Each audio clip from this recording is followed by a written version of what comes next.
Olá, meus queridos e minhas queridas, muito boa noite. Noite de quinta-feira, dia 25 de março, noite de estudos bíblicos, aqui na Igreja Presbiteriana Filadélfia de Araraquara. É um prazer me dirigir a todos vocês. Eu quero hoje compartilhar o texto de Lucas, capítulo 19, versículo de 1 a 10. Nesse texto, queridos, Lucas narra neste recorte do seu evangelho, o encontro de Jesus com Zaqueu. O nome Zaqueu em grego ou hebraico significa puro, justo. O que a gente já pode adiantar é que o nome não fazia jus ao personagem, ao dono dele. Mas num primeiro momento. Isso depois se torna um fato e uma realidade. Zaqueu era um judeu, publicano ou cobrador de impostos para os romanos. Na verdade, Zaqueu era um maioral deles, ou um chefe dos publicanos. Então Lucas narra o encontro de Jesus com esse personagem e a transformação maravilhosa que ocorre na vida de Zaqueu, ou que ocorreu na vida de Zaqueu. Zaqueu morava em Jericó. Segundo Moody, por causa do seu clima quente, a cidade era o lugar preferido pela aristocracia judaica e romana, principalmente, para passar o inverno. E também era de ativo comércio. Havia grandes oportunidades de cobrar impostos por importação. O verso 3 diz que Zaqueu era um homem baixinho, que sabendo que Jesus passava ali por Jericó, decidiu subir numa árvore, num sicômoro, verso 4, que era uma espécie de figueira bastante comum na Palestina, uma árvore de porte grande, com galhos baixos esparramados, muito boa para subir. Interessante essa postura de Zaqueu, porque Moody diz que homens comuns não costumam ver o que está acima do nível dos seus olhos quando à sua volta há coisas que os interessem ou distraiam. No caso, Zaqueu era cobrador de impostos, chefe deles, um homem de certa liderança, de certa posição social, ainda que odiado e detestado pelos judeus, pelo simples fato de ser um judeu publicano, um judeu que cobrava impostos, né? Ele tinha uma projeção na sociedade, isso não pode se negar. Mas o que ele faz? Ele sobe a uma árvore, se expõe, porque era baixinho, para ver Jesus. Jesus vê Zaqueu na árvore. Ele dirige uma palavra: desce depressa, pois me convém ficar hoje em tua casa. Queridos, eu imagino que Zaqueu deve ter ficado muito satisfeito com essa concessão sem precedentes de Jesus de jantar na casa de um cobrador de impostos. Mas, ao mesmo tempo, Zaqueu deve ter ficado embaraçado por ser encontrado numa posição tão pouco digna para alguém da sua projeção social. Em cima de uma árvore para ver Jesus, porque ele era baixinho. No verso 8, já em casa, Zaqueu se levanta e, convencido dos seus pecados, confessa que agiu até aquele momento de acordo com a sua convicção e profissão, mas que a partir dali mudaria radicalmente de posicionamento quando diz assim: se em alguma coisa tenho defraudado, esse é um tipo de sentença condicional que foi usada aqui, no grego. A palavra é exicofantesa, que dá a entender que Zaqueu sabia muito bem que tinha extorquido o dinheiro dos outros. Por isso, reconhece-se pecador, confessa-se assim, mas decide mudar de vida. A lei hebraica, ela apenas exigia a restituição do capital com 20% de juros. Levítico capítulo 6, versículo 5.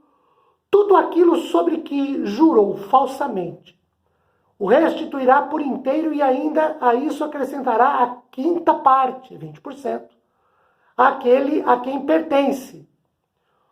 Lhe dará no dia da sua oferta pela culpa. E ainda Números capítulo 5, versículo 7, confessará o pecado que cometer e pela culpa fará plena restituição. Lhe acrescentará a quinta parte, 20%, e dará tudo àquele contra quem se fez culpado.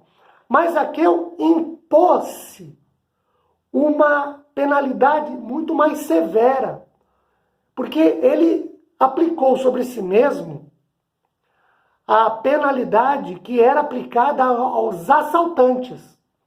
Êxodo capítulo 22, versículo 1. Se alguém furtar um boi ou ovelha e o abater ou vender, por um boi pagará 5 bois, 4 vezes mais.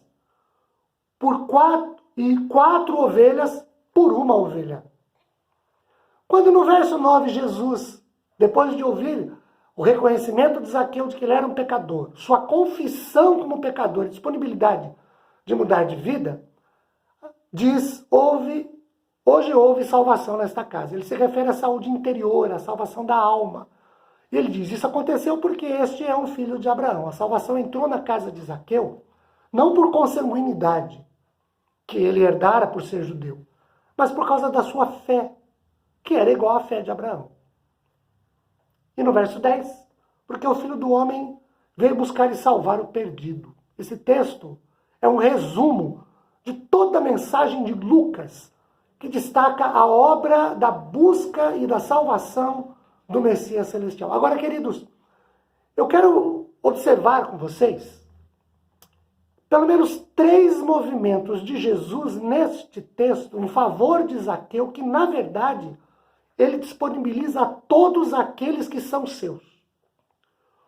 O primeiro movimento, porque Jesus nos amou primeiro, 1 João capítulo 4, versículo 19, nós o amamos porque ele nos amou primeiro, ele vai ao encontro daqueles que são seus. No verso 1, Jesus não passa por Jericó apenas e tão somente porque era um caminho, mas Zaqueu estava ali. E outra coisa, ele nos chama pelo nome. Jesus olha para a árvore em que Zaqueu estava e sem que ninguém antes lhe houvesse dito, ele chama Zaqueu pelo nome. Os seus, ele conhece pelo nome. Quando a gente vai para João 10, Jesus diz, as minhas ovelhas eu as conheço e elas me conhecem. Eu as chamo. Jesus chama os seus pelo nome porque os conhece. Esse é o primeiro movimento. Ele vem de encontro aos seus porque os ama. O segundo movimento, Jesus entra na vida dos seus e se relaciona com eles. Verso 5. Jesus adentra a casa de Zaqueu, janta com ele, se relaciona com ele. Terceiro, Jesus salva aqueles que são seus. Verso 9. Agora, da parte dos que são do Senhor, também devem existir alguns movimentos. O primeiro deles é que, amados pelo Senhor, devem procurá-lo empreendendo esforços para isso. Zaqueu, por exemplo, ouvindo que Jesus passava por ali, sendo ele baixinho, o que é que ele faz? Sobe numa árvore para ver Jesus. Ele muda de posicionamento na vida. Ele se expõe, era uma pessoa baixinha, ele estava ali porque ele era baixinho. Não conseguia vê-lo entre a multidão. Então ele sobe numa árvore para ter uma visão melhor. O segundo movimento, às vezes, os que são do Senhor precisam subir. Verso 4. No sentido de quando caídos, quando prostrados, quando cabisbaixos, precisam levantar-se, subir a cabeça. No sentido de não ficar prostrado, caído, abatido.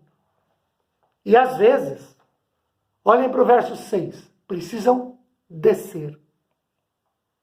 Descer do orgulho, descer da soberba, descer da arrogância, descer da autossuficiência. renunciar, abrir mão de si mesmos, de suas prerrogativas. Terceiro movimento. Os que são do Senhor precisam que Jesus adentre as suas vidas. Versos de número 8 e 9, para a salvação. E para isso, eles precisam abrir-se para o Senhor.